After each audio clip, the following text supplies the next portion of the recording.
So, Nucleus Genomics is in the news again because advertisements for their services have gone up around the New York City subway, and a couple of people over Twitter are posting it, and they're sort of going viral. 6.5 million views. I'm a systems biology researcher, and a couple of months ago I streamed a cursory look into what Nucleus Genomics was all about, right when they had their first round of media cycle, I guess. There's a lot of problems with Nucleus Genomics, aside from the fact that IQ is fake and heritability is about as approachable as p-values or getting into MATLAB or trying to cook or do your taxes. Now, cooking is pretty easy. Everybody should be able to do that. But I found that aside from the ontological problems, the service is just not sound. The service is deliberately marketed to be deceptive, and now even midwit liberals and biooptimizers or bioaccelerationists are finding problems with their service. And people with far more time than I are finding problems with it.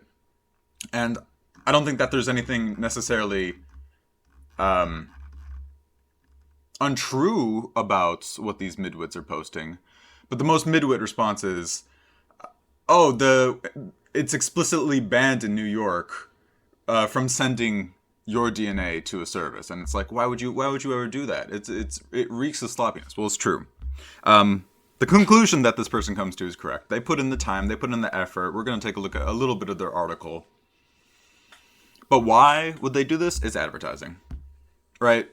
Millions and millions of people come into New York City.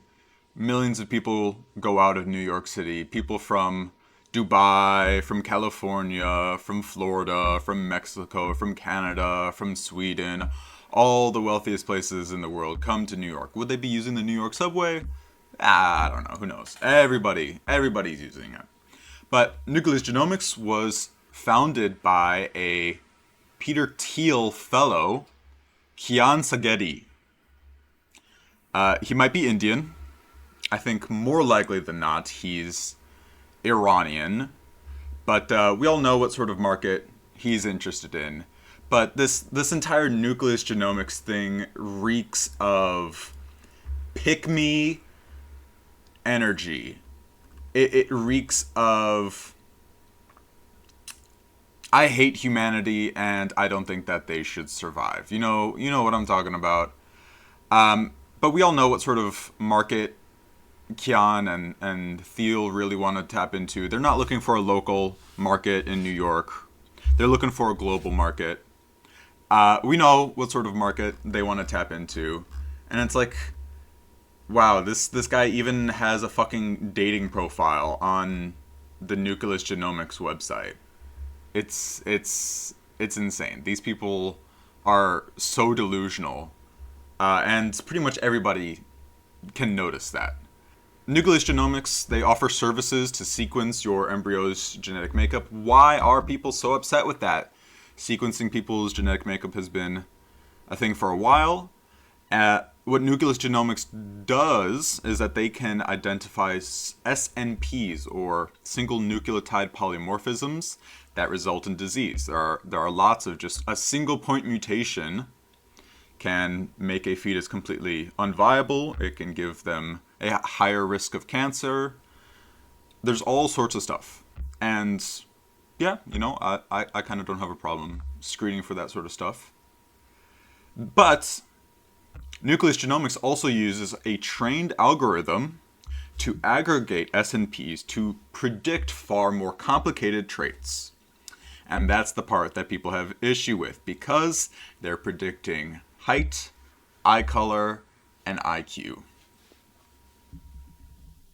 Now, research seems to suggest that the heritability of IQ is increasing with age, which is interesting, right? We would think that it's a relatively standard characteristic. So not sure why it would change with age, but the research is what it is. It seems to be there. But I think it's like really funny to think of a 5-year-old trying to do an IQ test, because pretty much all the IQ test is pattern matching. But pretty much only the most narcissistic midwits care about IQ. They care about trying to test their IQ or talking to other people what their IQ is. Anyone outside of midwittery can tell you that quote-unquote high IQ people can be some of the dumbest motherfuckers in the world. PhDs are some of the most clueless clowns, most detached from reality people you've ever seen. And pretty much anybody can see it. Anybody on the low end of the spectrum, everybody on the high end of the spectrum, they all know it. It's pretty much only the midwits that care about IQ. And we can determine how attributable an outcome is to an environment versus something like genes or epigenetics by comparing twins and adoptees.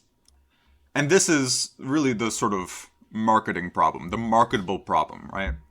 Problem that we don't have on this channel, is that, yeah, when Nucleus Genomics has their advertisement saying IQ is 50% hereditary, it's like, yeah, kind of, but when we're comparing people who have the exact same genetic makeup, let me get out of the way slightly.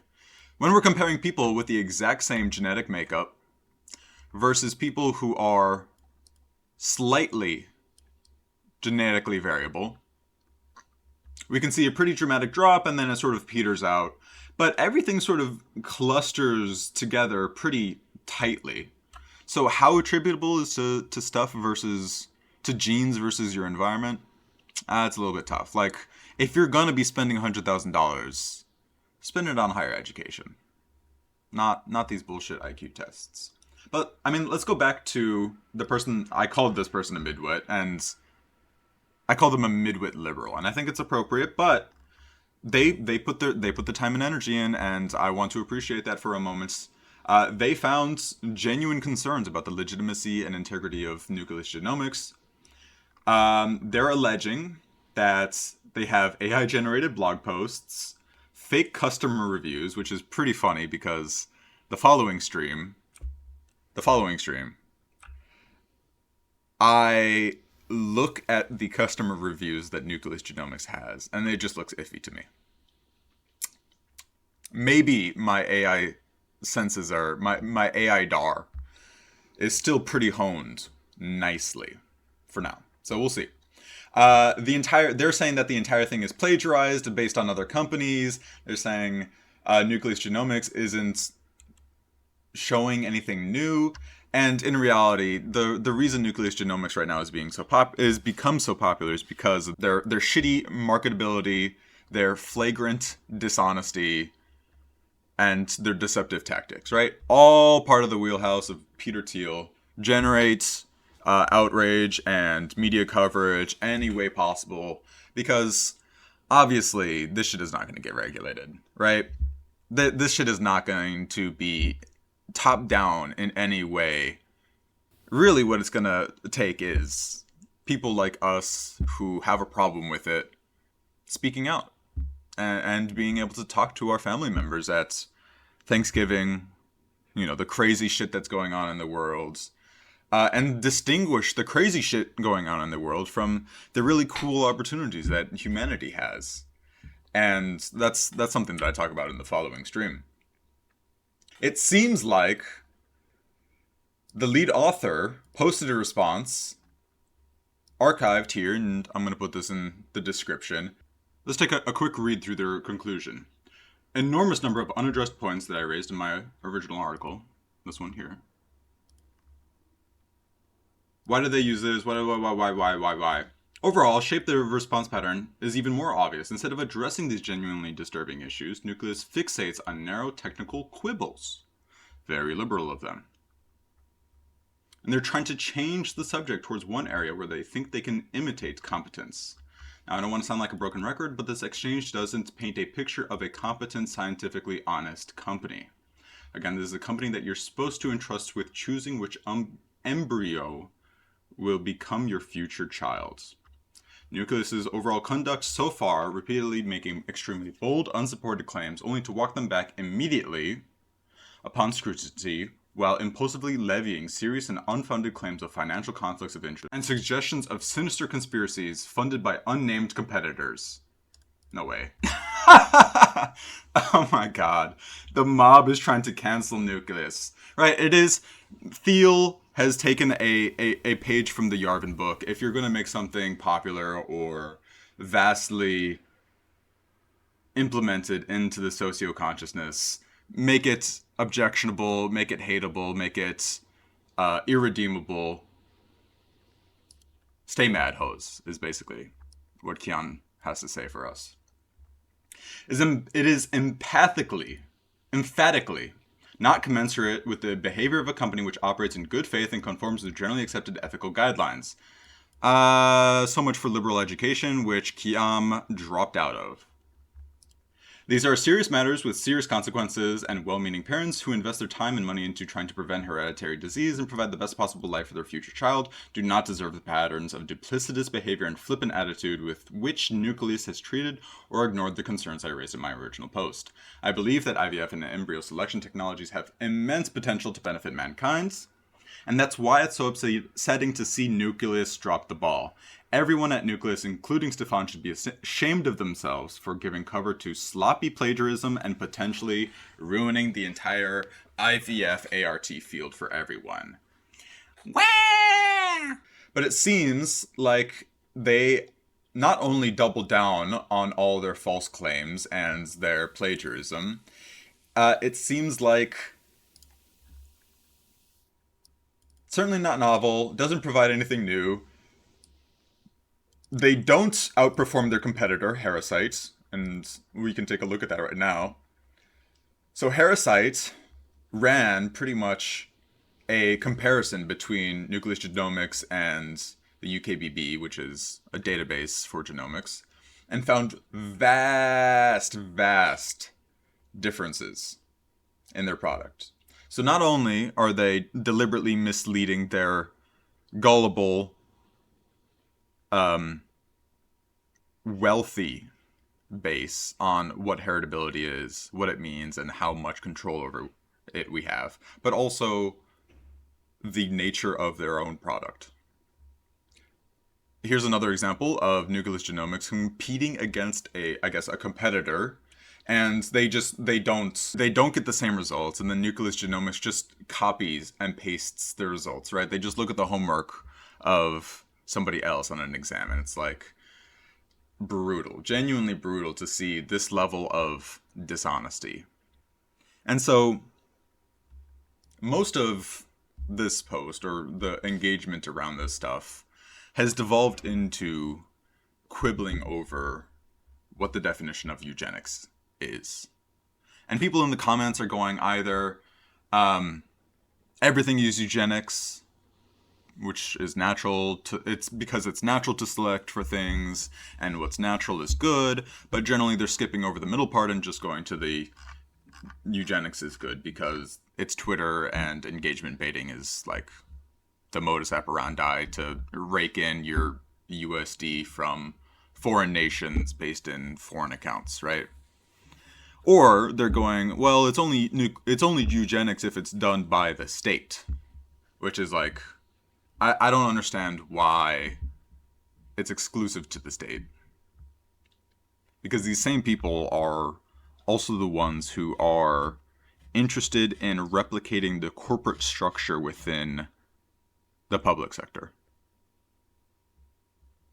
Why can't a CEO, advise you on how you should talk to somebody, who you should meet up with, who you should get coffee with, right? Who you shouldn't. I feel like a CEO has a vast amount of power in a similar way that the state does. But, it's only eugenics if it's done by the state, and this is being deliberately misleading. It's like, wah, wah, wah, wah, wah. And a lot of people are just, here we go. The scary word eugenics to this technology is not intellectually honest. Forced control by the government. Elective embryo screening is not the same. This is a liberal midwit. This right here, Will Stith is a liberal midwit. And you can tell that actually they're not only a liberal midwit, they're also a liberal Disney adult. It's a funny pun. It's a funny pun. What am I going to say? It's chill. But this right here is pretty much the main consensus regarding this. People are fine with the service as long as you're selecting for, quote unquote diseases. And obviously liberals are not ready for the discussion of what disease is, if depression's a disease caused by genes, or if it's environmentally done. It is. Whether schizophrenia is a disease, whether ADHD is a genuine disease, stuff like that, right? We're just going to skip over stuff like that. Obvious stuff, cystic fibrosis, what's that disease where like your spine curves in? Scoliosis, cancer, yeah, all fine things to optimize for. But most of the proponents, the defenders of this technology, are like just misconstruing what people genuinely have a problem with. And they're just like, oh, like hating on the futures, oh, I see. And this guy's got an intrinsic in it. Yeah, here we go. Calling embryo screening technology, quote unquote, eugenics is ridiculous and hyperbolic. It's nowhere comparable to the horrors of state-sponsored eugenics. That's true. And it's just liberal realism to deliberately obfuscate the difference between state-sponsored and just individuals going about their individual days, right?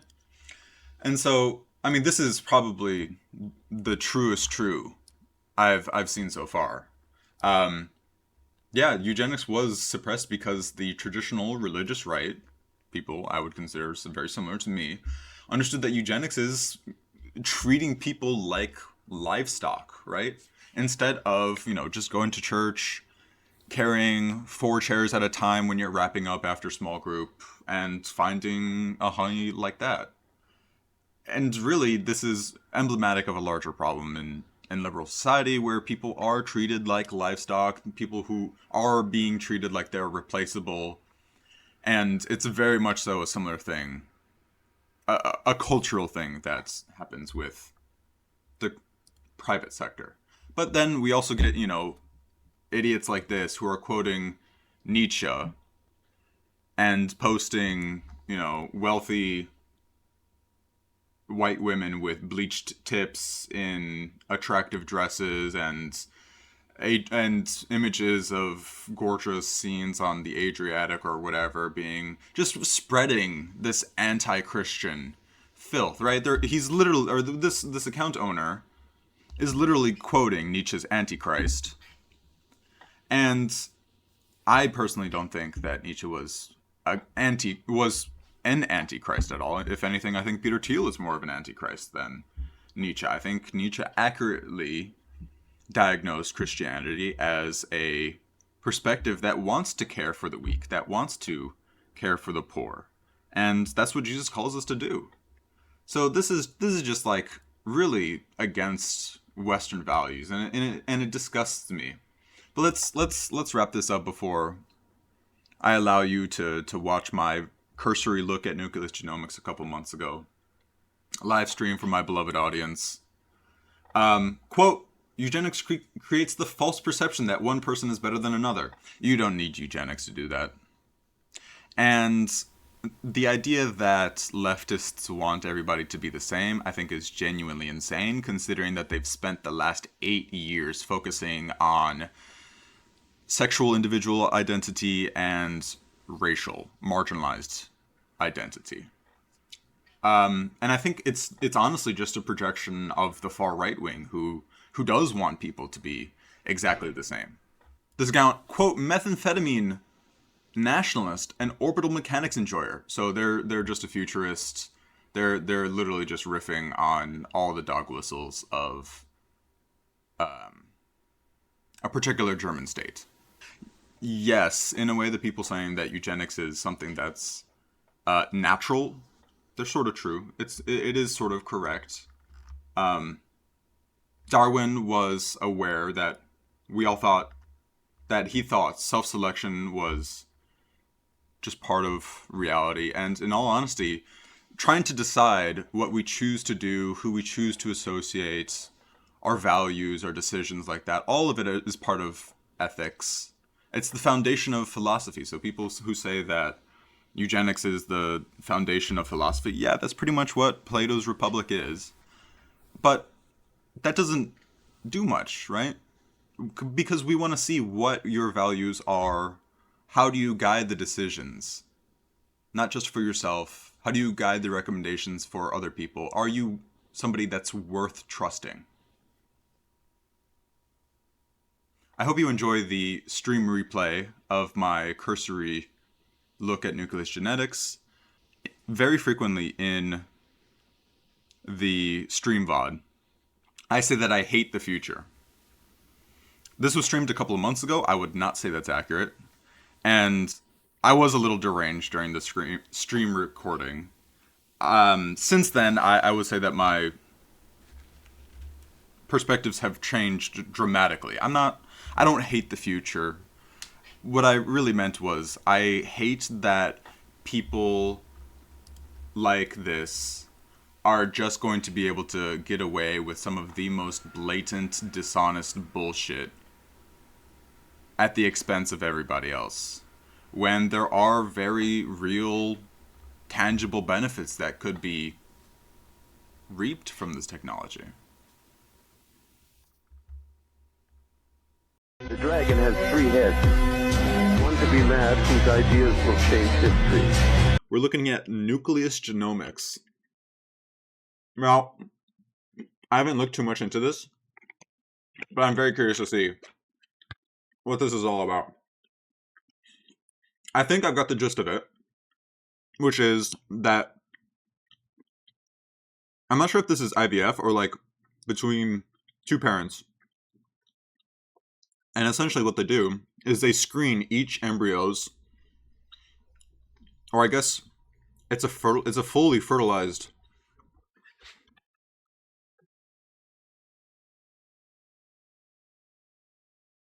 it's an embryo. Because the embryo has both sets of chromosomes. So my guess is that they run... How the fuck do they even, how do they get to DNA without destroying the cell? What? Actually, that's the strange part. How do they get the DNA without destroying the embryo? Okay. With US birth rates plummeting and IVF on the rise, Nucleus Genomics launched Nucleus Embryo, the first genetic optimized software that lets parents see and understand a complete genetic profile to select an embryo. How do they fucking know the DNA without destroying the cell? Big question. Yep, before there's a heartbeat, there's a DNA. One file containing DNA and genetic markers can tell you more about your baby's future than another test. Yeah, at this possible stage, that's true. Most clinics stop at whether an embryo will develop. That's not enough, yeah. A lot of parents want to know whether or not, they're going to have a hard time with their child, right? They want to know if their child's going to have learning disabilities, etc., etc. For many parents, that's not enough.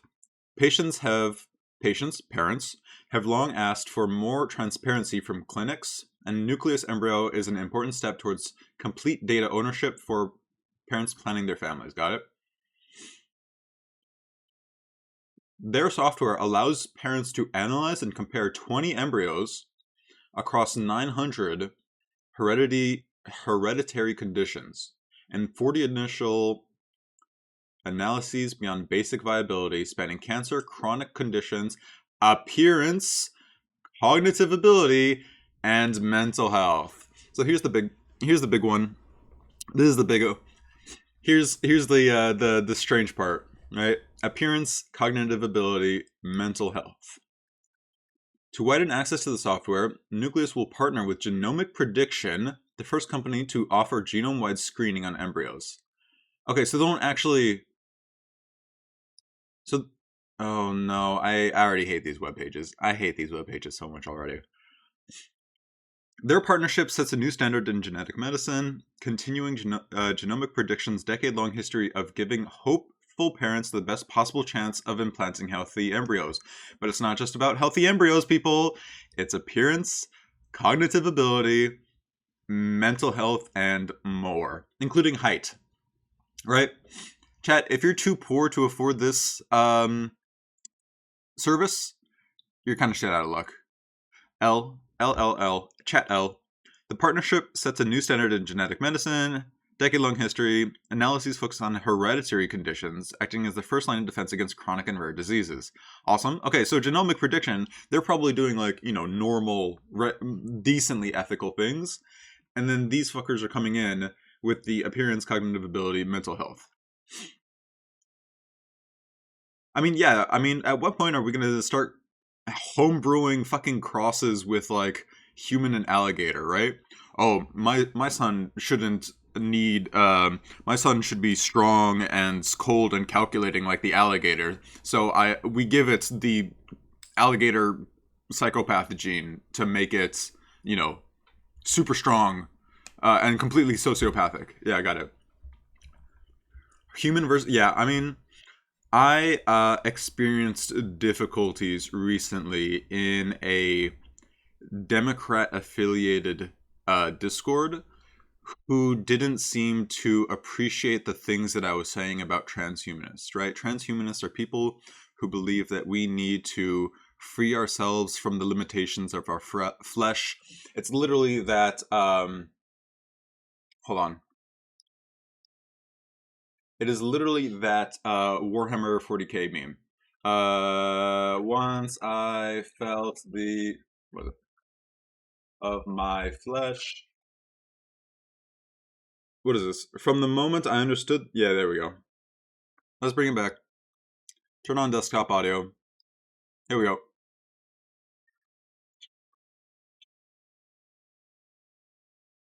It's literally this. This is what they want to do. This is what the transhumanists want to do. The transhumanists want to pump your body, fill with lead, filled with mercury, so that you are nothing but a robotic automaton. These are the people who believe that we can defeat aging and live forever. These people are naive. They are stupid. They don't understand biology.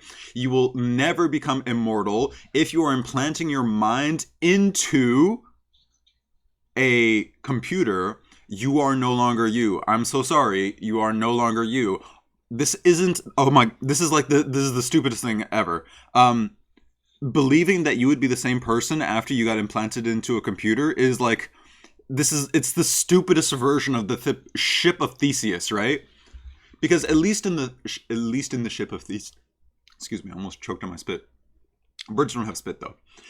At least in the ship of Theseus, you're replacing every board of the ship with something that is exactly the same sort of material, right? It's wood planks getting replaced with wood planks. And the idea of the ship of Theseus is that you're like, whoa, the individual identity of all the planks of Theseus's ship are like gone. No, in this case, when you're uploading your brain into a computer, all the functional units of your ship of Theseus are different. You are no longer a wooden ship.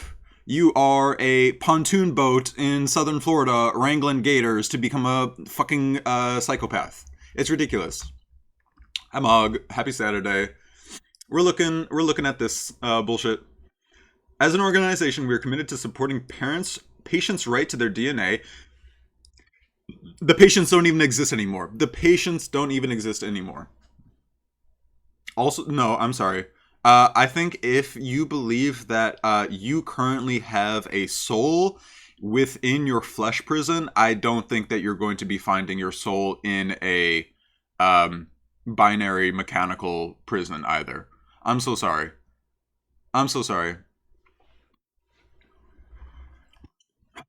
We have a legacy. Okay, so the real question is, how are they getting the genetic information? Are they getting it from the parents and then designing the embryo from like their chromatid? Like, I don't know. We have a legacy of because the patient doesn't exist. The embryo is the patient, right? In theory, the parents are the employers or guardians, I guess.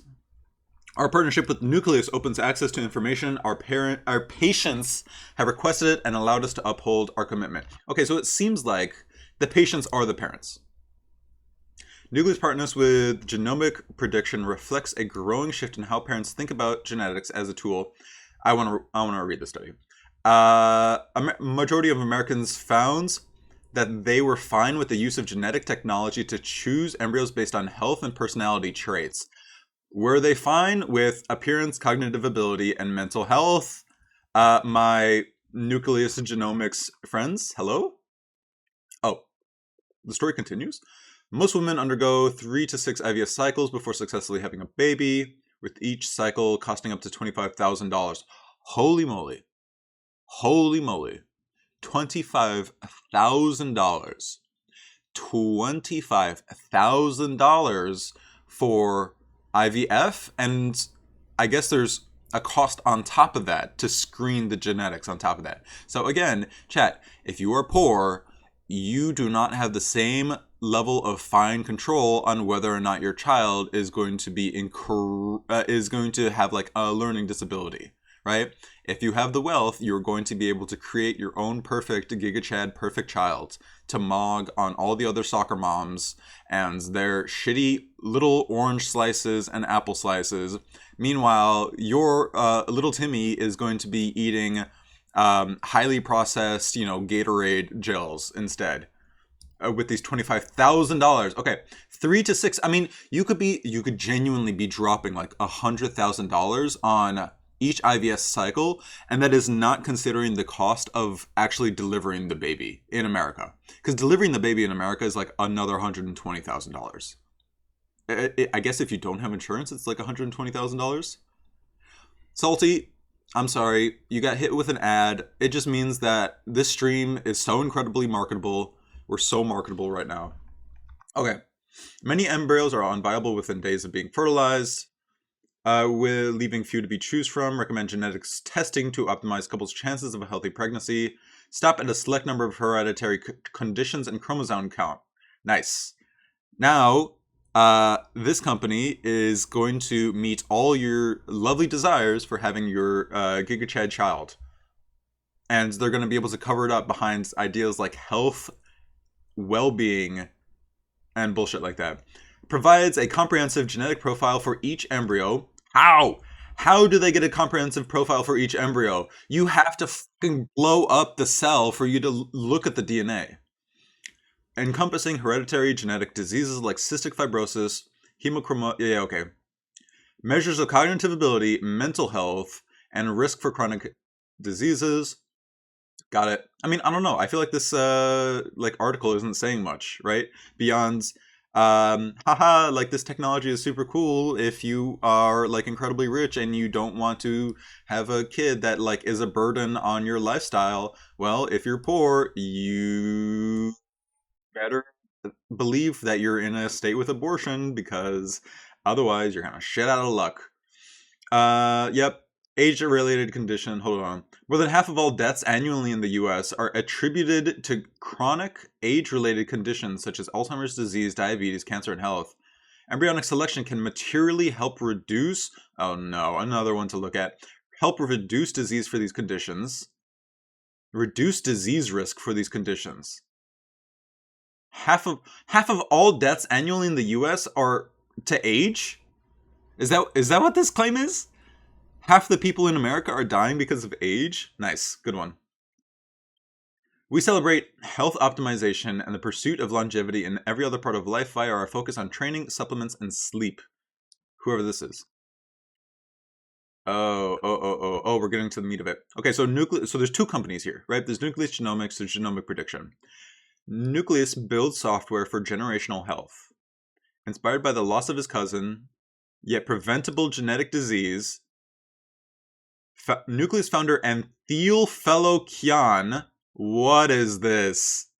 Oh no. Peter Thiel is implicated on this. Wouldn't the danger be they all become too genetically similar though? So like if someone manufactured a virus. Yeah. So I brought this up to my boss and we had a little discussion about it. And my position on this is basically that I think it's fine to screen embryo. Again, I don't know how these people are screening the embryos, but I think it's fine to screen the embryos for stuff like genetic mutations that put them at risk for certain diseases like cancer or Alzheimer's. But like once you start to get into, aesthetics, color, height, intellect, once you start projecting life outcomes beyond like a biological context, it gets really weird. It gets really, I think, poor, right? And my perspective on this is that if this technology were allowed to proliferate for like 50 years, what I think we would see is a like bimodal distribution in the human population of like optimized genome against or like selected genome, right? In the same way that we select plants based on like their characteristics. But like the problem is that like humans have so many genes and so many like outcomes that are all nonlinear and like interact with each other that it's so hard to even believe that we might get a bimodal distribution. But the idea with a bimodal distribution is that generally a bimodal distribution indicates that there is some sort of cheating going on, right? If like a professor has administered a test and they put all the test results on a histogram and they find that there are two peaks, it usually means that there is some sort of cheating going on, right? There's a population of students who are achieving very well and another population of students who are achieving very poorly. And then it's the job of the professor to determine what that could be. In 50 years, I think we could have a pretty vast genetic, socioeconomic like disparity if this technology is allowed to proliferate. Peter Thiel fellow Kian Sagadi left an Ivy League university to build a product that could have saved her life. Our advanced DNA health test and analysis takes the guesswork out of your... I'm pretty sure it's guesswork. I feel so confident that they are not actually looking at the DNA of the embryos. Takes the guesswork out of your health, whether it's perfecting your protocols, knowing your risk for cancer, or planning a healthy family. This word right here, doing a lot of heavy lifting. A lot of heavy lifting. All right, so this is the other company. Genomic prediction, frontrunner in advanced embryo screening, proprietary LifeView platform is state-of-the-art technology that assesses embryos for genetic health aimed at improving HIV. This is fine.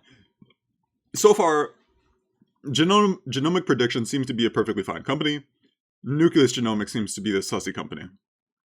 Okay. Embryo health score test offers insight into the likelihood of developing conditions by multiple genes.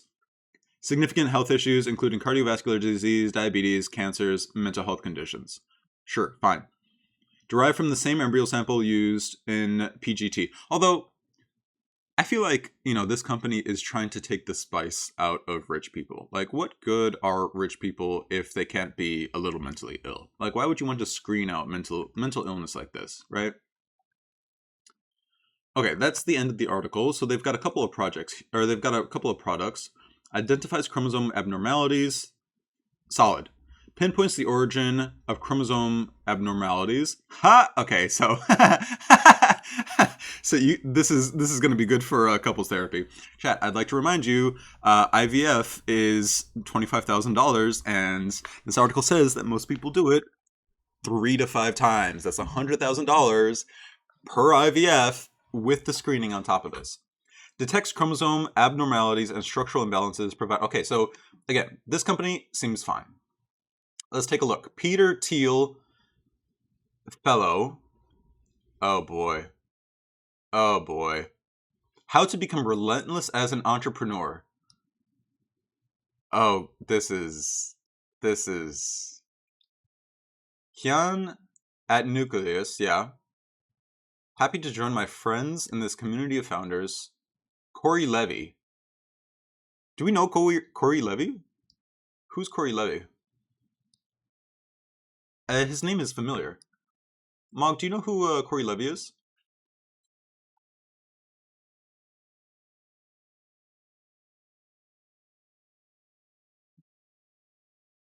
After school app of One Inc. The service received criticism for enabling cyberbully due to its anonymous nature and intended audience. That's so funny. The company's staff was acquired by Ancestry.com. Oh, Lord. By the way, Ancestry.com has had multiple data links, and anytime that you give your genetic information over to Ancestry.com, I'm pretty sure like your insurance rates skyrocket. Announced as their former Facebook executive is now nice. Awesome. Let's see. Let's take a look. Thiel Foundation.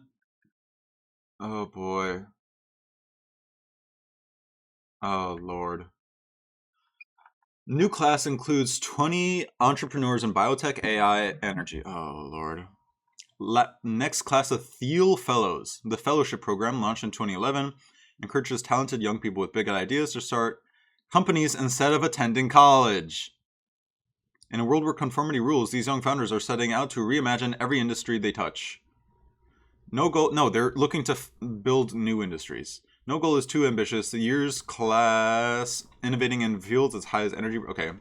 They receive $100,000 in mentorship from the Thiel Foundation's network of technology founders, investors, and scientists. Only requirement is that fellows pause their college enrollment and focus exclusively. Pause. With radical projects, no universities will only hold them back. I wonder why universities might have a problem with companies like Nucleus Genetics. I wonder why. Let's see. Spellbounds, sure. Mock, SolveMed. Digital phenotyping technology for brain evaluation. Love that.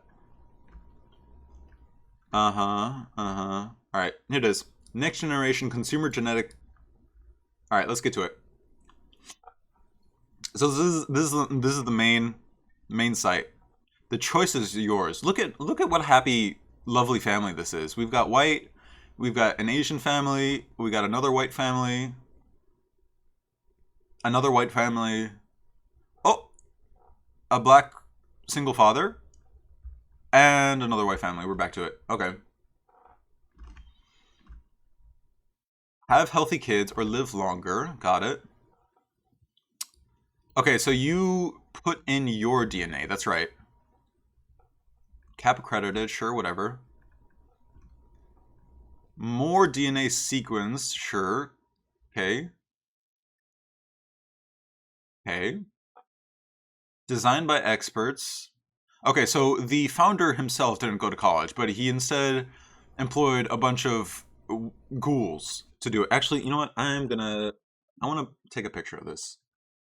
I want to take a screenshot of this, and I want to put it on stream. This is. Hold on. There are powers watching over me. Hold on. Where's that meme?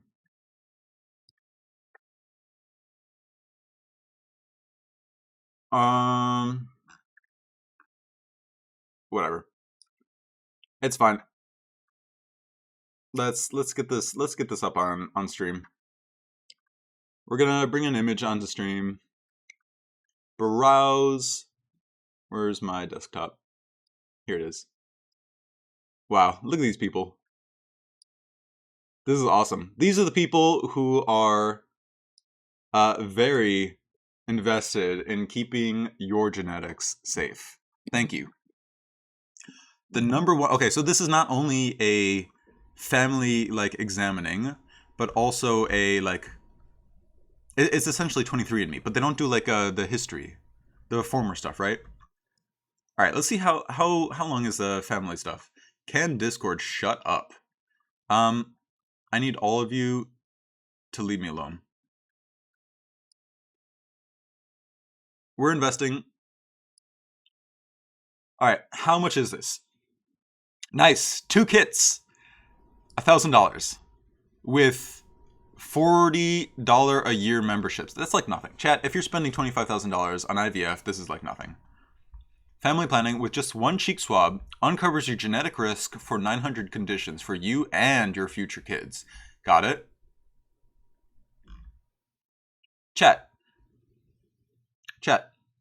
Is it unethical to bring a girl over from the club, have a couple, like, 100 of these ordered, and then while she's sleeping, you, like, swab her and submit her DNA to evaluate whether or not she's the one?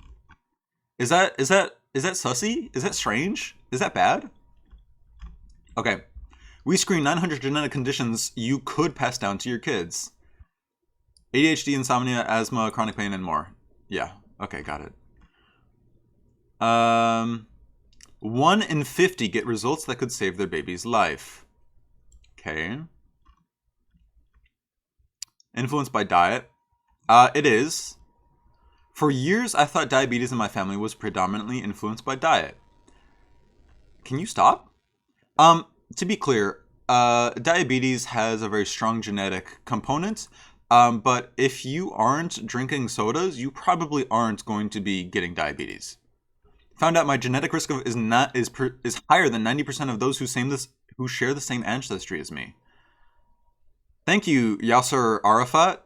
Literally, Yasser Arafat is taking the diabetes screens. This stuff is priceless. Thank you, Yasser Arafat. As a father of 2 girls and the son of a mom who had breast cancer, I'm grateful to... This is a fake smile. Look at the smile. This is a fake, inhuman smile. This is fine. This is fine. This is just your classic suburban smile. This is also fine. This is creepy. This is ghoulish. This is the fucking kind of face that makes my, like, ape instincts want to go berserk, right? Because showing your teeth to an ape is, like, a sign of aggression. Okay, got it. Yep, prepaid envelope, data, yep. Membership, to get the latest science. Increase your chances of having a healthy baby. I'm sure it's perfectly accurate. It's fine. Like, we literally sequenced the entire human genome like a couple dozen years ago. I thought, yeah. All right, we want to take a look at become an affiliate. What? No shot. Share Nucleus with your audience for the opportunity to earn a commission. Chat. Note that the bonus payout increases will be paid in the form of a monthly performance boost. Holy shit, we're cooking. Okay, I'll do this later. Chat, I'm gonna start shilling this shit to you. Oh my god, that's awful. Holy shit. Okay, let's take a look at the embryo. Let's see. Yes. Yep.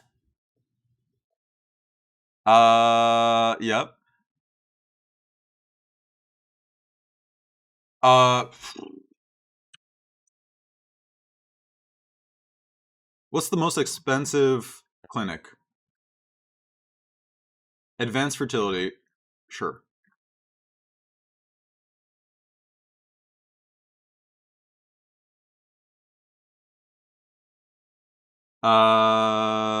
Yeah. Yes, LifeU is the product. Okay, continue. Nice. Okay, hold on. I'm gonna put in my, what is it? Dispell at atomicmail.com. Is that it? Oh, it's at .io.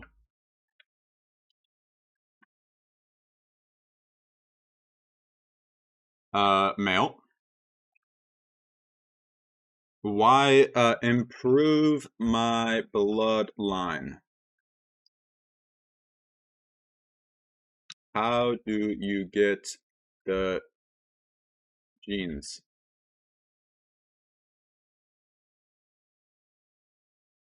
There we go. No, I don't know anybody. Let's go. Let's go. We're eligible, chat. We're so eligible. We're not only eligible, we're also marketable, and I will be shilling this shit to you guys. That's awesome. There's an affiliate link for this. Oh, that's so disgusting. Oh, I hate the future. I hate the future. I hate the future. All right, we're gonna wait for the email to come in. Oh, I guess. Okay, so the next thing is life view, because that's the important part, right? The embryo health score. Let's take a look at this.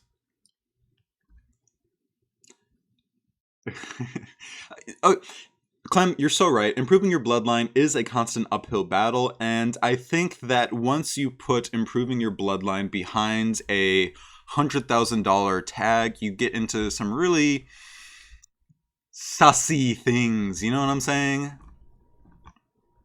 Okay. Rediction calculate. Okay, this is awesome. Where do we see? Okay, how does it work? Designed to help an embryo transfer using health information. Assesses the risk for polygenic diseases. Nice. Influenced by many genes. Most conditions with a genetic component are polygenetic. True. This is very true. Actually, Clem, it's so funny you say that, because there was a singular tweet that I saw that I thought was so good. And I think it kind of hit the point in a way that I feel like I wouldn't have been able to about this. But I think my critiques of it still stand. Chat, take a look at this. Selecting my embryo for +2 IQ points and liquidating all others, then sticking the baby with a Haitian nanny who shows it Cocomelon on an iPad all day. Clem, you are so correct in that improving your bloodline is a constant uphill battle. When you have your kid, just because you've bought the most optimal genes doesn't mean you are now exempt from bestowing, good information and good experiences, and reproducing your mindset of the world in your kids, right? We want to make sure that our kids have the same sort of understanding and critical thinking capacities that we had when we were growing up, right?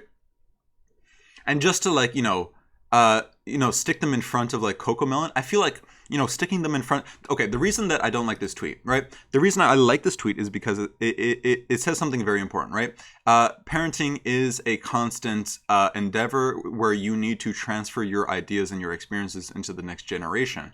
But the problem of this tweet is that the people who have the money to afford this test and to do IVF probably also have the money to just send their kid to like a boarding school instead of just having a Haitian nanny show it Cocomelon constantly, right?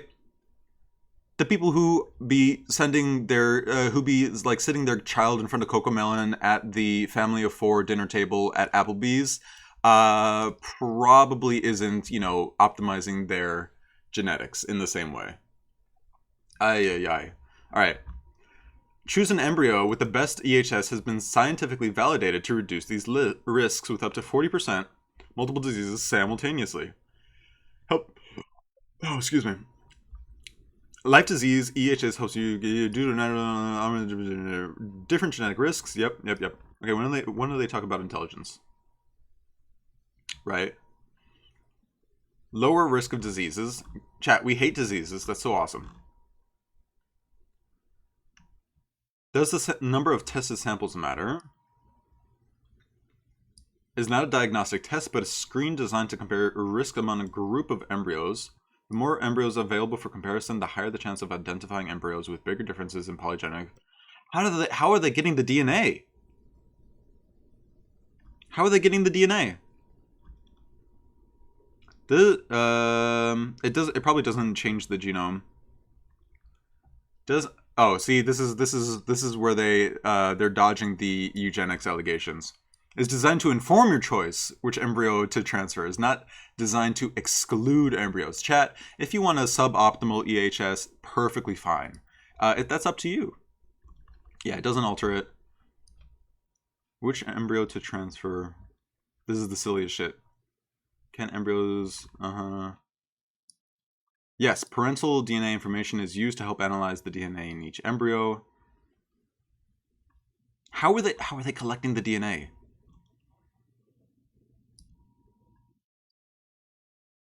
How were they collecting the DNA? All right, whatever. Have they emailed me back yet? No email? Man, they already know that I'm too poor. View demo? Okay, view demo. You can upload up to 20 embryo DNA files from your IVF clinic for analysis. Got it. Okay, yep. You can select for eye color, hair color, height, acne, BMI, chronic pain, left-handedness you can select for. These are actual diseases? Actual diseases? Actual diseases? Alcohol dependence? Okay, what rich person isn't dependent on alcohol? Let's be honest. Let's be honest. Mind, ADHD, wow, plus 30% on migraines. Oh, Lord. Seasonal allergies. Okay. Each analysis includes a detailed report which shows your embryo's result and the science behind it. Yes, we know what type 2 diabetes is. The chance of embryo 1 developing type 2 diabetes in their lifetime. So embryo 1 has a plus 11 chance against the population to get it. And in reality, it doesn't look like it's that big a difference, right? There's just one little dot extra. Above average risk, yep. This is a normal distribution. Chat, this is the normal distribution that they're going to be pushing into a certain direction against the normal distribution of the population. Again, my belief on this is that I think it's fine to select embryos based on risk for diseases, and ultimately it's the parent's choice. But once you start selecting for things like intelligence, eye color, hair color, height, I think it gets really sussy because random assortments and random genes, I think, has been a strength of humanity. And ultimately, if you're going to procreate, you're carrying a risk that you're going to be, you don't understand what you're leaping into. I think you as a parent need to assume the responsibility. Oh, nice, we can't see the references. Methods and limitations. Nice, we can't see that. Got it. Choose thoughtfully. Sort, compare, and choose your embryos based on what matters most to me. I already selected this. I already did this. They haven't emailed me back. Oh, this is eye color, height, hair color, male pattern baldness, and severe acne. Got it. Oh. Can request genetic files from their IVF clinic to upload directly. How do you request from IVF clinic? Oh, let's see. What is this? What is this? IVF parents are spending thousands to protect their baby's chance of having Alzheimer's, cancer, and heart disease. Yeah. Oh, nope, but it's not. Guys, again, it's not just Alzheimer's, cancer, and heart disease. It is also eye color, height, hair color, baldness, acne, BMI, left-handedness, ADHD, intelligence. Oh, New York Post. Build a baby. Nice. Software platform that lets potential dig deep into the full genetic blueprint. Again, there's no such thing as a full genetic blueprint. If you're uploading your genetic blueprint into a database, I feel like it means almost nothing, right? Sure, there's going to be a couple of mutations that are very obviously going to give you a risk of a disease, but the influence of the maternal womb and the influence of epigenetics are also such strong factors that I don't believe that this is worth spending fucking $150,000 on. Also, yep, and cognitive traits like IQ. I feel like, okay, we're getting the message. Isn't promising perfection. Nice. So-called polygenic risk score. And I don't think we're ever going to get a disclaimer on how that risk score is developed. Has increased, yep. DNA testing to predict and reduce chronic disease can make that happen again. The problem with lifespans increasing in the past 150 years is that lifespans have been increasing, but the evidence is that we are sort of reaching a cap of life quality, right? You can grow older and older and older, but you're going to be looking like the fucking emperor from Warhammer 40K. Oh, I hate transhumanists. I hate transhumanists. Polygenic, yep, this is fine. Deepening stigma and discrimination against people with those conditions. What? Allowing parents to screen for embryos for risks like depression and diabetes could deepen stigma and discrimination. Actually, that's so true. Chat, imagine your genetically selected son with blonde hair, blue eyes comes home and he's like, Mom, honestly, I feel like pretty depressed, with school. I'm reading about these people like Socrates who tells us to have like an open mind and to always like seek the truth, but I really feel like I'm not being challenged in school and that like life isn't really worth much. And then mom is like, no, sorry, honey, you can't have depression. I selected against you having depression. Oh, here it is. Honey, I didn't spend $150,000 for you to be depressed. Go into your fucking room, eat your jelly salts, and come out when you're done with your homework. That's what it is. Nice. Promotes the harmful idea that disability is something to be fixed. True! Rather than a natural part of human diversity. Yeah. Or something that's also influenced by environment. Which this company seems pretty, it is within the marketing priorities of Nucleus Genetics to say that actually there is minimal environmental influences on life outcomes, and instead you should rely on our product to give you everything that you need. Modern form of eugenics that favors the rich, enforcing social and healthcare inequalities. They said it. They said it. They stole my line. Designer baby territory. Nice. 77%. Is this the same study that I pulled up? Hold on. Oh, not quite. It's similar. Okay, so this is the study that the New York Post cited, and this is the study that they cited, right? So this is a Peter Thiel funded agency to help you find the best, no different from vaccination. It's no different than vaccination. That's not true. Chat, that's not true. That's who are these proponents? Who are these proponents? Give me a source. You give me a source on others, give it to me. New York Post censors opinions. People are playing God. Yep. This will end some pain and suffering by maybe preventing some horrible, debilitating diseases that rob people of their quality of life. True. Is this an own? AZ Cactus Wren, is this an own? Do you believe this is an own? Baby harvesting. Well, they're not babies yet. They're embryos, honey. So learn your biology. Okay, so this didn't really bring us much of anything. I don't really feel, inclined to understand how... Where's the learn? Our science. Let's take a look. Yep. 100% of your DNAs. Yep. Peer-reviewed research. Where is it? Let's see it. Yep. NovaSeq. Yeah, by the way, NovaSeq sequencing system is super cool. It's awesome. The Illumina company is really awesome. We perform 30x whole genome sequencing. People don't understand what that is. I'm so sorry. Oh, it's this cast of characters again.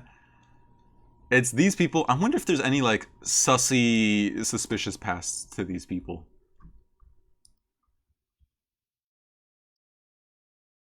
'71st most, like, cited psychologist? Oh, boy. Oh, no. Okay. Institute for Behavioral Genetics. Oh, yeah. Importance of non-shared environments. Refer to the idiosyncratic environmental factors that reduce the similarity of individuals raised in the same environment. Okay. Twins early... Oh, wait.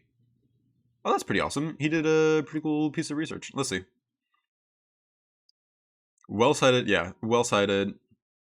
Lead scientist at Danish... Yep. Interesting. To deliver highest quality clinical... Okay. That's accessible to nearly everyone. That is doing some heavy lifting. Some heavy lifting. Oh, actually, this is here. Where did they get the DNA from? Millions, variants, yep. Oh, yeah. Hi, no. No, never mind. It doesn't say. Is Nucleus regulated? For what it's worth, it feels like it means nothing. 23andMe was also regulated, and they kept leaking their bullshit. Oh, yeah. All right. Yeah, by the way, the test for yourself, $1,000. But if you're at like an IVF clinic, you can send them your information. Have we seen this, how it works? Yep, there's a membership. Of course there is. There's a test kit. Of course there is. Skin health, sure. Oh, yeah. Wait, this is Yasser. Who is this guy on Twitter? He doesn't exist. Yasser Arafat doesn't exist on Twitter. It's fake. Yeah. Cost on your own. Blueprint Genomics. Okay.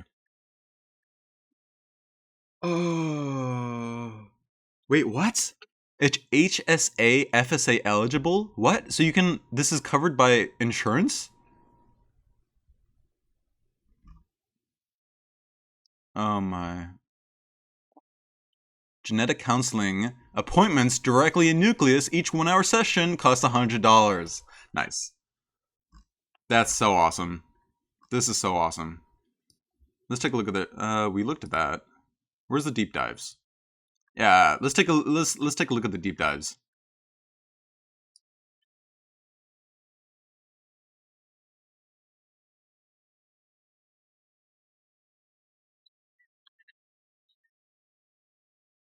I'm taking it out of the screen.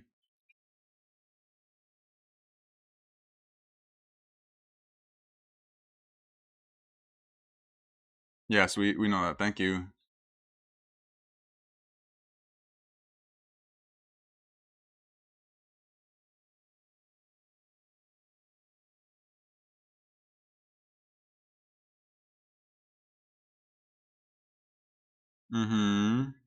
Wait, hold on. Did they say determines?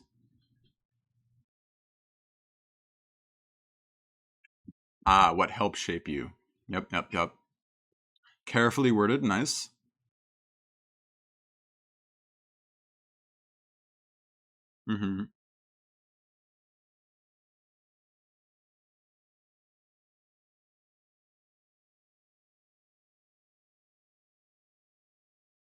What? No.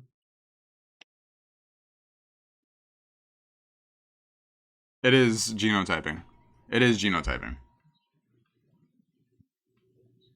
This is just them trying to rebrand the exact same thing with slightly new technology.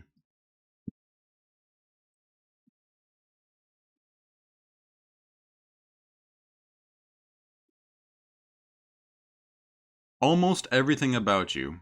Doing some heavy lifting. Yep.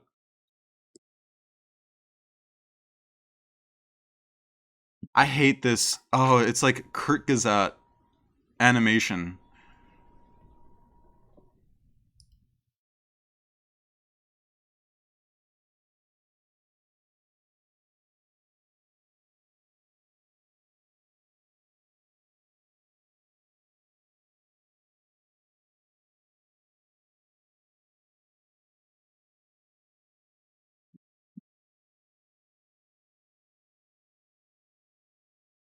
Oh, but we give you all the variants. All right, I'm kind of sick of this, in all honesty.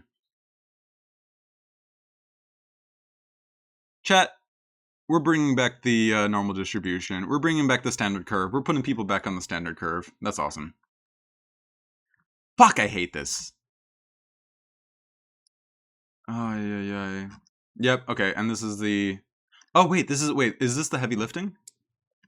How it works. Yep, yeah, did we go over this? Whole genome DNA files. Nucleus starts by analyzing DNA for rare pathogenic and yeah. List of genes we analyze here. Combination of tools to identify consequential genetic variants, including, public and private databases, guidelines, or the ACGMA. What? What? Where did it take me? What is the source? The source is their own webpage. Nice. Good. Love it. Clinical geneticists ensure accurate, high-quality results by individually verifying each suspected pathogenic or lightly pathogenic marker based on standards. Board of Bioanalysis. Yep.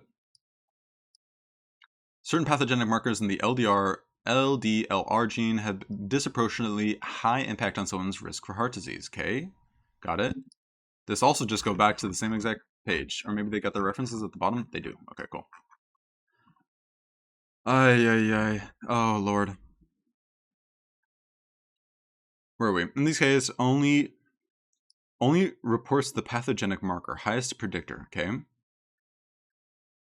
Polygenic risk score. Okay, so this is where we get into the stuff like intelligence and height, which is genuinely polygenic. What are GWAs? Oh, I see. Genome-wide association studies. Large populations that uncover how common... Okay, so this is number 3. Okay. Uncover how DNA differences, usually single or SNPs, are associated with a particular disease. Yeah, okay, so like single mutations, whether or not they're associated with the disease. Got it. Exact source different for each report. They include scores from the Polygenic Score Catalog. Oh no. What is this Polygenic Score Catalog? What the fuck is this? Okay. Nice. Ancestries, African, East Asian. Yep, nice. You can sort by your haplogroup. Love it. Okay, it's mostly breast cancer. That's awesome. That's awesome. Let's see. Is there like a intelligence? Let's see. Body management, cancer, neurological disorder. Let's see. Okay, I mean, most of the stuff is like fine. Family history, breast cancer, myopia, suntan? Huh? Where's like a BMI, body weight, waist to hip ratio is something that yeah.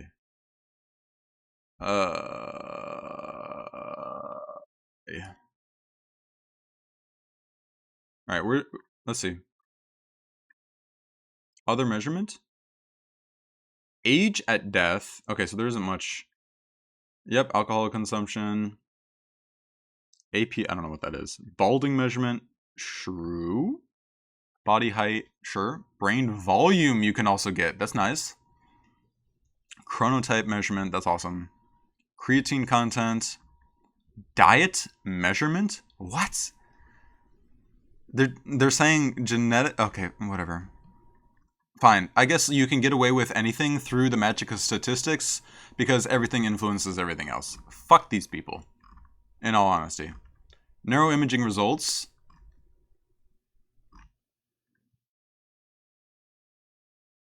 Smoking habit. Love it. Yeah. There's the strand of hair. Mm-hmm. Other traits? Oh, that's all they got there. Okay. Is there like oops. Yep. Yep. So 1, 2, 3, 4, 5, 6 databases. Nice. Nice. Dominated. Yep. Got it. Yep. The training all done on Europeans. Incredible.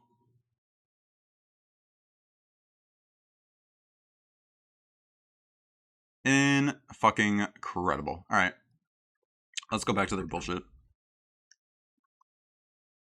In-house train scores. Yep.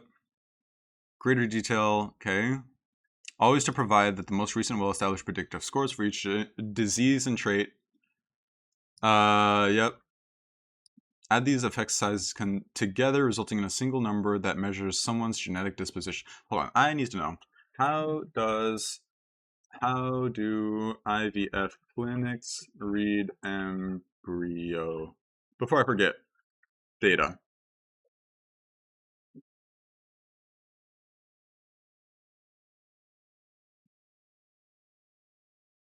Yeah, morphological. Yeah, but this is like before.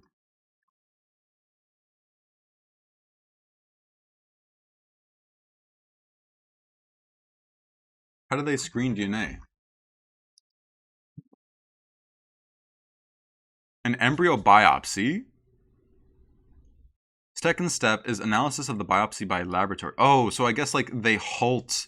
Oh, I see. So what they do is they implant it and then they halt it at a particular stage and they grab like one of the cells. Got it. Sure. Sure. Fine. Where's that fucking page again? I've got a million pages now. Damn it. Here it is. Single nucleotide base pair changes. Nucleus delivers common genetic scores on a bell curve. Nice, we're bringing the bell curve back. With an average of 0 and standard deviation of 1. So completely arbitrary. Distance between risk. Yep. So basically, if you have the money, over the course of 50 years, the z-score of the richest populations are going to increase, putting behind everyone else. Nice. Large ancestrally diverse data sets containing millions, billions of genomes. Let's take a look at the ancestrally diverse data sets. Yeah, ancestrally diverse. Yep. Good one. Help account standardizes genetic scores across ancestries. Nice. Done based on allele frequencies from the 1,000 Genomes Project. What the modulate the polygenic estimated predictive power according to the genetic distance of the user's ancestry from the ancestry of the training populations to ensure non-European populations can still receive rigorous, meaningful genetic analysis today. Isn't that awesome? That's so sweet of them. All right, that's number 8. Is their source? Portability of 245 polygenic scores when derived from the UK Biobank applied to 9 ancestry groups from the same cohort. What the fuck is this? Errata. Uh-oh. They made a modification? Unfortunate corruption on the 2 equations. Okay, so they just modified the equations. Across population groups is a major concern that must be addressed. Okay, so what they're saying is that translating polygenic scores across populations is incredibly inaccurate. Has been shown to decay as a function of genetic distance between the training and test cohorts. Interesting. In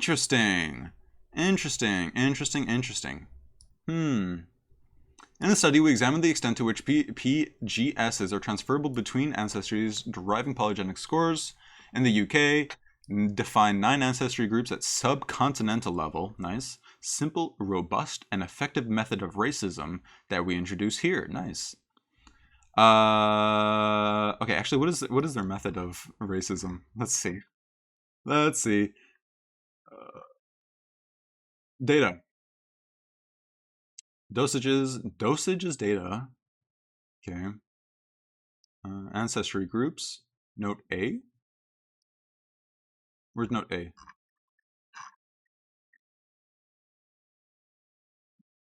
Where's note A? There it is. Ancestry. Oh, yeah.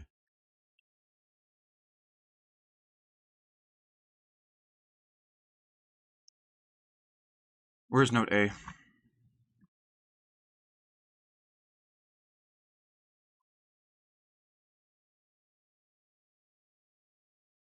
Ancestry inference and grouping from principal PCA of genetic. Okay, so they just ran a PCA on it. Chat, in case you don't know, a PCA essentially just gives you, it clusters points of data with each other based on the similarity of data. PCA-based ancestry, okay? So what, they just use like haplotypes or like genes broadly? Okay. First, perform ancestry estimation for the individuals in the biobank. For the 500,000 individuals, this procedure takes 20 minutes using 16 cores. Originate from many parts of the world when we project onto the PCA space of the 1000G. Self-reported ancestry is available for almost all individuals, with only 1.6 with unknown or mixed. More precisely, among British, Irish, and white ancestries, this is represented. Mixed ancestors were difficult to match any of the 1000Gs. Wow, that's crazy. 97.3 unmatched with white and black Africa, and 93 with white and Asian ancestries. That's crazy. Mixed ancestries were really hard to match into a particular spot. It's almost like as people become more interconnected and, you know, mix their genes randomly, it becomes harder and harder to fucking identify a single trait that's going to give them, you know, like a disease. However, when comparing locations in the rest of the individuals in PCA space, computed with oh fuck, there's a wall of text coming. Okay, possible discrepancy between self-reported ancestry. Okay, so it's hard to elucidate somebody's ancestry based on purely their genes. Got it. Consist in finding 20 nearest neighbors. Yep. There are many discrepancies. Data. Yeah. Okay. Euclidean distances. The world is non-Euclidean, though. It's a sphere. Sorry. The Mercator projection is a scam. A mixed. Indeed, consider an add mixed individual. Say 25. What the fuck does this mean? As well, our method will probably be unable to match the beneficial nature. Wow. It's almost like it's really hard to quantify people. And you're a fucking hack shill when you put it behind a fucking paywall. Distance-based methods should benefit from the inclusion of any new reference population where it would make increasingly complex apply. Okay. Oh, nice. Our method is able to accurately differentiate between subcontinental groups, such as differentiating between Pakistani, Bangladeshi, and Chinese people. They didn't say Taiwanese people. Good one. Good one, UK. Iberian population, sure, whatever. Oh, hold on. We show several ways how to use ancestry inference method for grouping genetically homogeneous individuals. One approach is to simply match individuals that are close enough to the solution. Does not require projecting it, but does require computing, yeah, differences. Define centers of the 7 self-reported ancestry groups. Okay, so chat, new races just dropped. There's British races, Indian races, Pakistani races, Bangladeshi race, Chinese race, Caribbean race, and the African race. Got it. Larger set of who are close enough to British people, including Irish. Wow, nice. Using the countries of birth instead of self-reported ancestries, which we use in the main text. Again, the country of birth may sometimes not reflect the ancestral origin. First, compute the robust centers. Yep. The available sample sizes, we chose to use the centers from the following 8 countries as a reference. Nice. Into one of these 8 groups. Where's a supplementary? Here it is. Self-reported ancestry of the individuals in the study group. Some of them were not matched. Got it. And then these are the different PCAs that they did, right? So, oh, that's actually quite a bit of people that they couldn't, like, put here.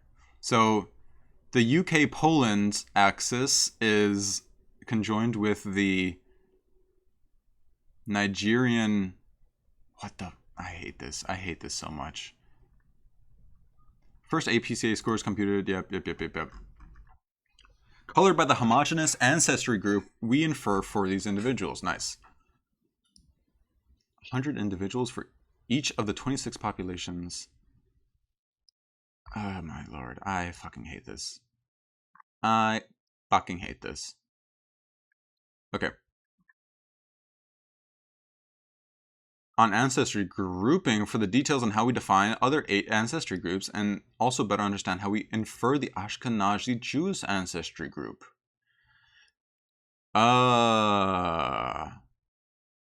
We project onto the PCA space of a reference dataset composed of many Jewish and non-Jewish individuals. 23? Citation 23? Citation 23? 43, 43, 43, 43. No evidence from genome of Khazar origin for the Ashkenazi Jews. Interesting. Nice.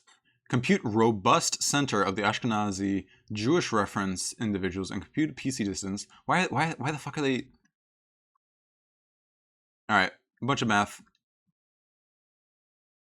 We infer 9 ancestry groups in the... Yep. Actually, I'm not fucking interested in this bullshit anymore. We're going back. I'm bored. Enough of that math bullshit. We already know that they're racist. We got it. Non-genetic factors for chronic diseases, nucleus systems that most likely risk factors for the embryo will develop over the course of their life, and uses that to enhance our risk assessment, just like we do in adults. Okay, interesting. Average person has one risk factor, like high cholesterol, blood pressure. Factors at least one risk factor for heart disease into embryonic risk predictions to more accurately capture. Wait, why at least one? Why not all of them? What? Predicts an embryo between... Okay, yeah. Combines these... By the way, another problem with American politics right now, the rich people are living longer and the poor people are living shorter lives. Like, there's already a bimodal distribution in the ages that people are dying at. Nucleus combines these non-genetic with polygenetic scores to estimate absolute scores for traits or disease. Analysis illustrate risk relative to adults in the same ancestry-adjusted population. Absolute scores reflect likelihood an embryo will develop a trait or disease. Mendelian analysis, nice.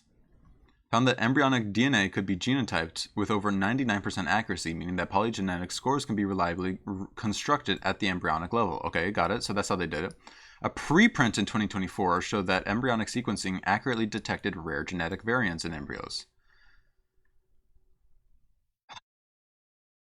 Taken together, these studies demonstrate that Mendelian and polygenic can be reliably constructed in human... Reliably. Interesting. By the way, Mendelian is race. That's what they're talking about. Researchers have found that when choosing between 2 and 5 viable embryos, selecting embryos with lowest polygenic scores for complex disease can result in substantial decrease. Yep, sure. Strong evidence for polygenic scores can reflect true genetic influences, not artifacts. What? Where's the source for this? Oh, I see, it's here. Where one had a much higher polygenic score than the other, high-risk sibling was one affected by diseases like breast cancer or heart disease, up to 90% of cases. One had a much higher polygenic score than the other. The higher-risk sibling was the one affected by diseases like, okay, in 90% of cases. Okay. Yeah. And the same was true for trait predictions like height, a strong model that correctly identified the taller sibling in up to 80% of cases. The nature of most genetic testing is one of uncertainty. Thank you for finally saying it. We'll never be alone to predict an outcome. Nice. Put simply, DNA is not destiny. Oh my god. Okay, so here is where they're avoiding, responsibility for the genetic allegations, right? The eugenic allegations.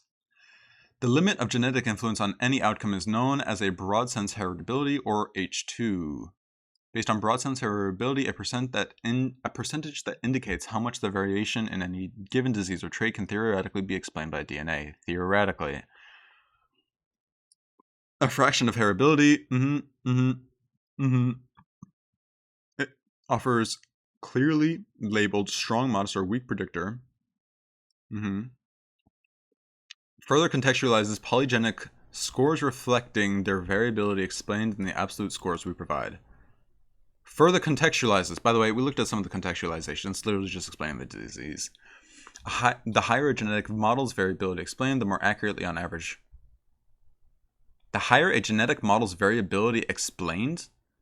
That's not a clause. On average, Nucleus can predict a phenotype in an embryo, okay? Includes non-genetic factors in our risk assessments. We can provide parents with informative predictions for a phenotype.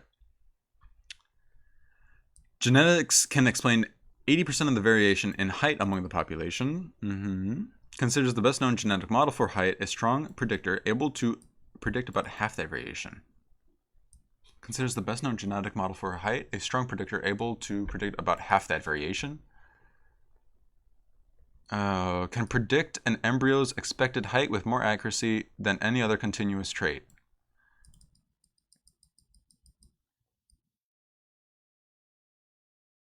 Okay, I see. So it's easier for them to predict height than it is to predict IQ or BMI. Yeah, it's almost like BMI and IQ are both bullshit, and height is something that you can actually measure. Nice, good one. Alternatively, research into the genetics of ovarian cancer still in an early stage. Highly predictive models available today, which includes those least likely to conflate non-genetic influences for heritable ones. For example, research has shown genetic effects on certain traits, such as educational attainment, are weaker among siblings than what studies today capture and unrelated. As a result, Nucleus chooses to provide a genetic analysis for intelligence rather than educational... What? Are weaker among... By the way... the founder of this company did not go to college. They dropped out of college for the Peter Thiel funding. For that Peter Thiel Moolah Greeny Green, they did not get their educational attainment. Excludes analysis that our scientists determine are more likely to disproportionately capture non-genetic. So not IQ. Oh my fucking god. We provide transparent and clear science. No, you don't. No, you fucking don't. It is not transparent and clear. It is so far from transparent and clear. In a digestible format that powers informed choices for individual health and those of future generations. No, what you're doing is you're exploiting people's resources and their anxieties that they might have a kid that comes out incredibly mentally deranged. Not me, though. I'm mentally fine. In fact, most parents undergo at least 3... Yep. Show that women still feel like having children is a lottery. It's supposed to be a lottery. It's random assortment. Actually, you know what? Other studies show that women still feel like having children is a lottery. It is a fucking lottery. Life is a fucking lottery. I'm so sorry. And no matter how much money you're going to throw into fucking life, you're not going to be able to prevent it from being a lottery. Embrace the fucking randomness. Embrace the uncertainty. Give your heart to God. And try and do your best to replicate your ideas into the next generation without fucking doing eugenics. Provides in this detailed reports by indicating which diseases and traits can be most accurately predicted at this time and providing graphs, charts, and references. Oh, this is like, it's like the quant aesthetic without any of the due diligence to like ethics. Instead, you know, I guess it's marketing. It's marketing. Are in high demand and more people are embracing new technology to have healthy children who thrive. Where's my OBS? Hold on. Healthy children. Yep. There we go. These are the people telling us about the healthy children who will thrive. A wide-ranging study of Americans found the majority accepted the use of genetic technology. Yep, they already use this. Okay. For one, I want to look at this study because I'm interested to see the questions that they ask them. How do they phrase it, right? What are people genuinely comfortable with? And two, just because people are genuinely comfortable with this bullshit, this transparent and clear science in a digestible format, doesn't mean they're okay with it, or that it should be okay. 4 in 10 parents would use genetic optimization as another tool to increase their child's chances of going to a top college. What the fuck? What the fuck? What the fuck? Where did they get this? Where did they get this from?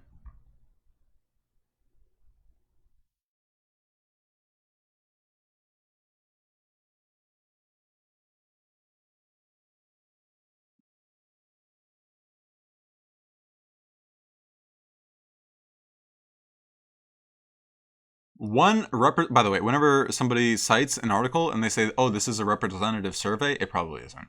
Conducted in 2022, the majority said that they had no moral obligation to using PG. By the way, this is not the product that they are advertising, and nearly 4 would more likely than not use it if it would slightly increase their child's likelihood of getting into a top college. Is this... Okay, cool. It is the same study. Let's go over this. Polygenic risk. Has successfully transferred predictions to select an embryo. Yep, we understand. To enable control over offspring have included carrier screening, ultrasound, pre-implantation, eugenics, forced sterilization, selective abortion. Yep. And they always use breast cancer as an example of the best.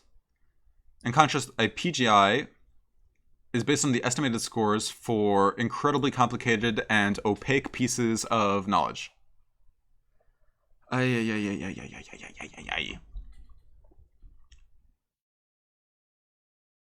Age-resistant gene editing has not been used. Okay.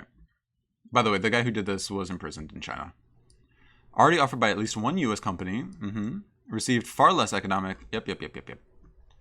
We conducted a pre-registered, nationally representative U.S. survey-based experiment on the attitudes of almost 7,000 people towards 3 services: gene editing and non-genetic benchmark for attitudes, targeting at college admissions.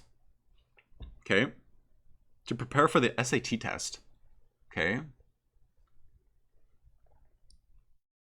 Sample characteristics is S1. Let's take a look. Duplicate. Where is... Let's see. Who are these people? Who are these fucking people? Who is this representative sample? Okay. For SAT prep. In the full sample, and among those who responded, each service was morally acceptable, not a moral issue. Okay, so more people thought it was... Gene editing was fine. Or it was not fine.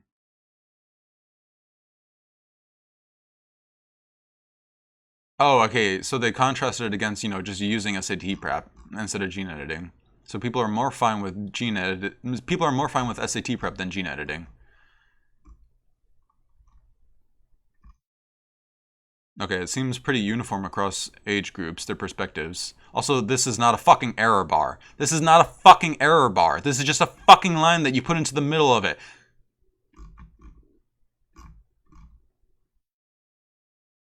Moral acceptability of each by...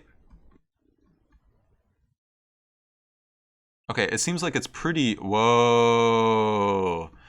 Master's degree and above, it kind of like drops pretty heavily, right? We go from about like 55%, 50%. The more you get a master's degree, the more fine you are with gene editing. That's crazy. That's crazy.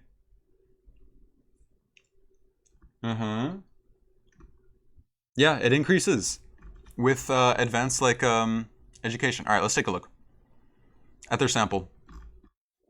Sample characteristics. Let's see. Statistic representative. Nice. So their population of people making more than 100,000 people was almost a fourth of the study. A fourth of this study was profiling people who made more than $100,000 a year. Got it.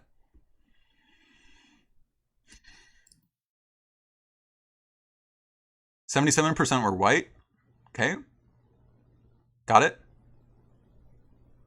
So there's definitely a very particular group overrepresented in this. Interesting. Females were overrepresented as well, slightly overrepresented.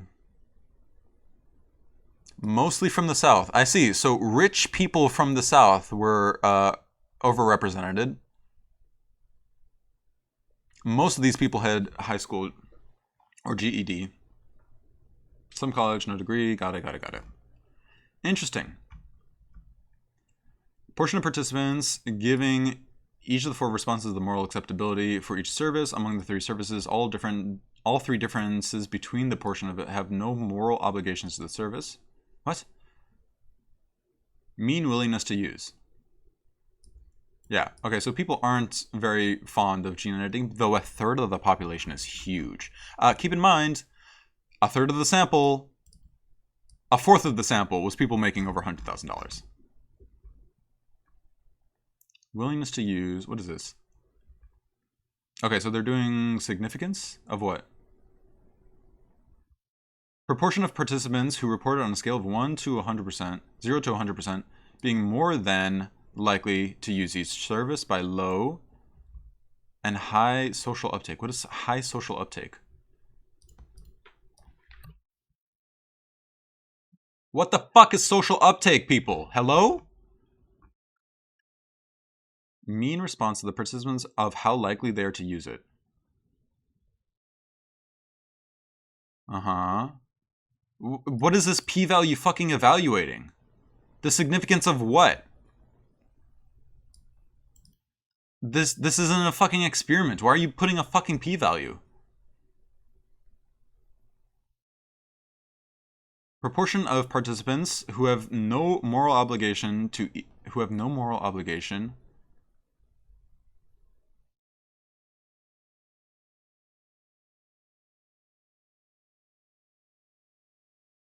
%50 of people think that it's not a moral issue. Gene editing. 40%. Who have no estimates of this table are provided based on U.S. representatives. Yep. Based, provided by the UAS, and their sample was actually half of what they actually polled. That's crazy. Holy fuck, we're so screwed. Holy fuck. Okay, you know, I feel like I need to start doing my part and say that the pond is too depressing. We're too real. We're too cognitively advanced. Our IQs are too high in the ponds. We've got too many 180 IQ gigachads in the pond, and we need to start hoping a little bit more. Here's the hope take. This is so obviously like egregious that it's going to get regulated, right? Have no more obligation to each. Yeah, okay, whatever.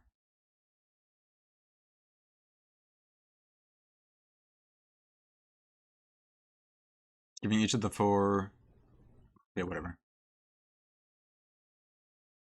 Moral acceptability and willingness to use each service by age.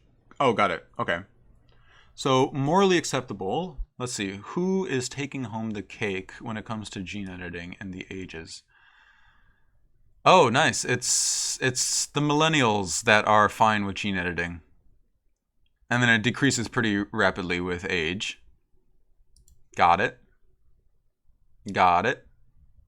And then pretty much everyone is fine with SAT prep. Literally everyone is fine with SAT prep. Oh, and then this is here's the actually important part, right? We're doing an episode. Oh, this is interesting. So about half the millennials are willing to use this polygenetic screening, and then it drops incredibly fast right here to almost what people are willing to do for genetic testing at like a slightly lower age group. That is interesting. Now let's take a look. Again, I'm pretty sure people with a master's degree more willing to use genetic. Oh my god. Holy shit. All right. I'm actually becoming conservative. I'm becoming an anti-master degree conservative. That's what it is. Look at this. These scores, high schoolers don't want. Oh, that's interesting. People who took this poll said that they weren't super. Oh man, there's like a 10-point difference between college education and high school education and whether or not having an SAT prep is like valid. That's interesting. Okay. But there's also, but this is like a 4-point difference right here. This is a 2-point difference. There's a 10-point difference right here. Right here, there's a 10-point difference in SAT prep perception.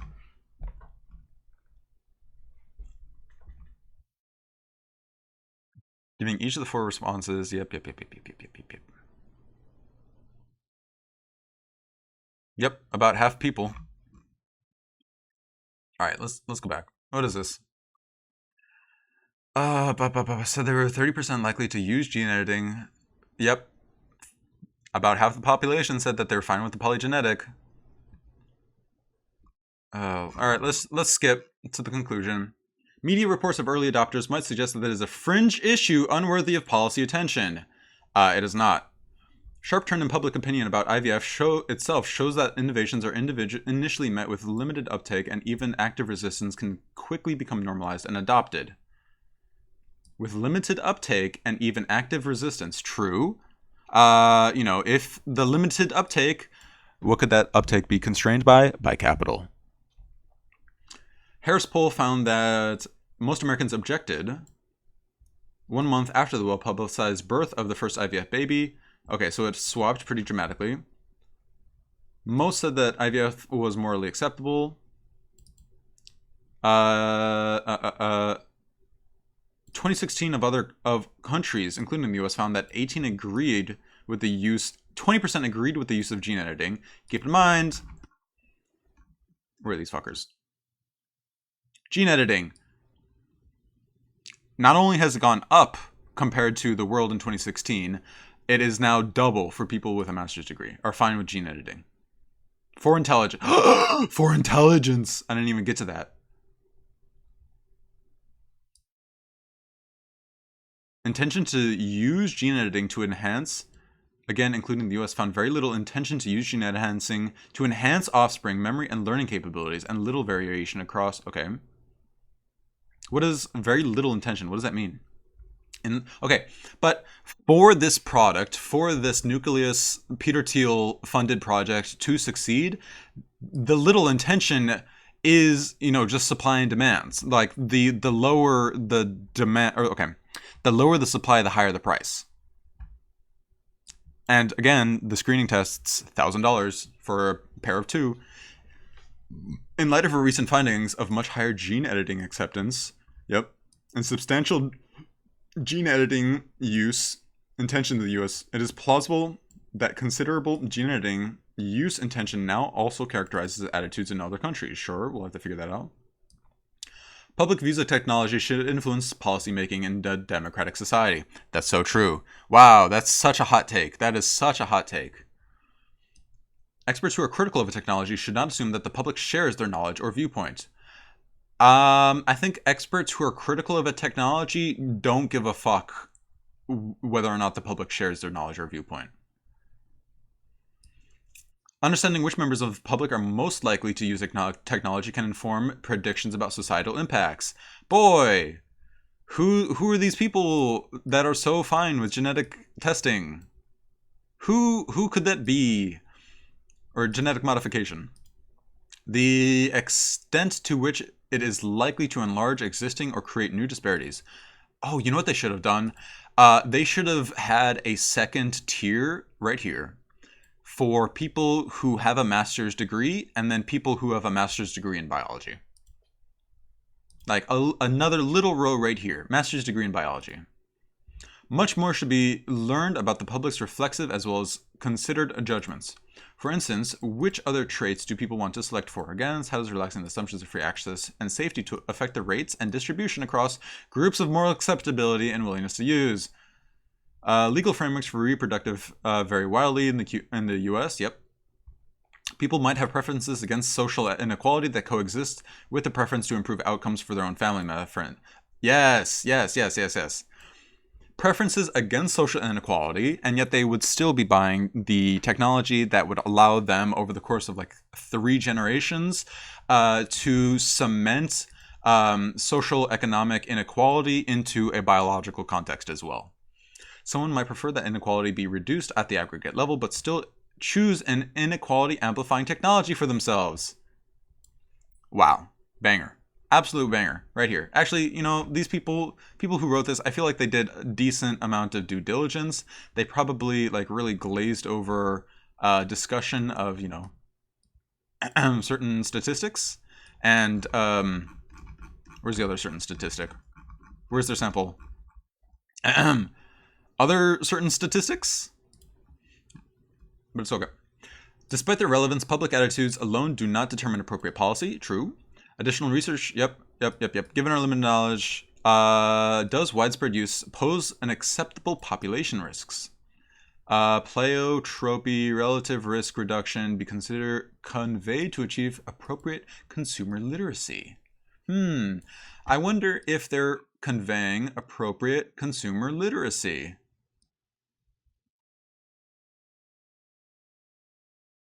I wonder, are they providing transparent consumer literacy? That's such a good point.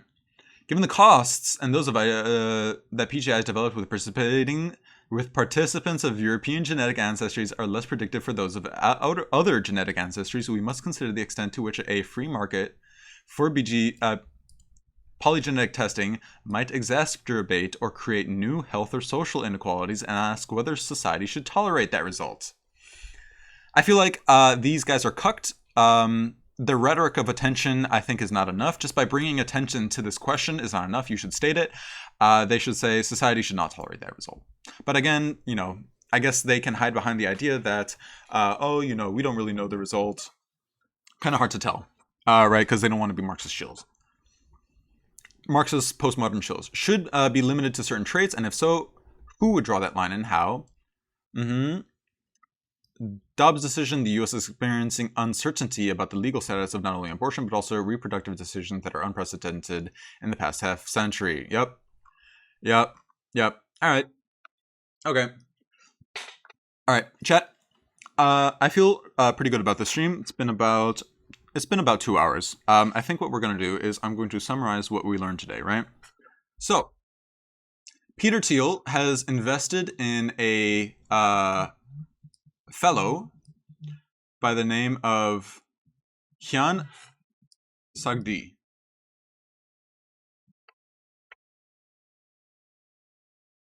This one right here. This guy right here. In the New York area. All right, I'll look at his profile there. Peter Thiel has invested resources into Sagdi to create Nucleus Embryo, a company with the help of the 5 magnificent people below that will sequence and accurately give consumers a risk score for certain traits that are very important, like, cancer, Alzheimer's, schizophrenia, stuff like that, but also stuff that is incredibly complicated and I think shouldn't be selected for, like height, like eye color, like hair color, aesthetics, bullshit like that. Depression risk either, right? Because it can lead to like very stupid conversations and poor outcomes for reproducing what you believe in into the next generation, right? Even if you believe in reducing inequality, you can still engage in technologies that tell you, we just want the best for your family. But in reality, it just increases socioeconomic disparities and cements a biological disparity based on poison data sets using a particular group of people. Right? Lovely. That's the summary. Are we screwed? No, I don't think we are. I really don't think we're screwed. What we are going to find, though, is someone to raid. I think that's what we're going to do. Chat, thank you for spending a bit of your Saturday with me. I am going to send you all to Ice Beams. I hope you all have a lovely Saturday evening. I hope you understand the technology that is at play here. I feel like I've given everybody a better understanding of the complexity of genetic variation, the importance of having a complex, diverse, heterogeneous genetic population in humanity, and I hope that you can talk to your friends and your family about your problems with this technology or your comfortability with the technology. Anyways, I hope you guys have a good Saturday evening. Have a good one. Bye-bye.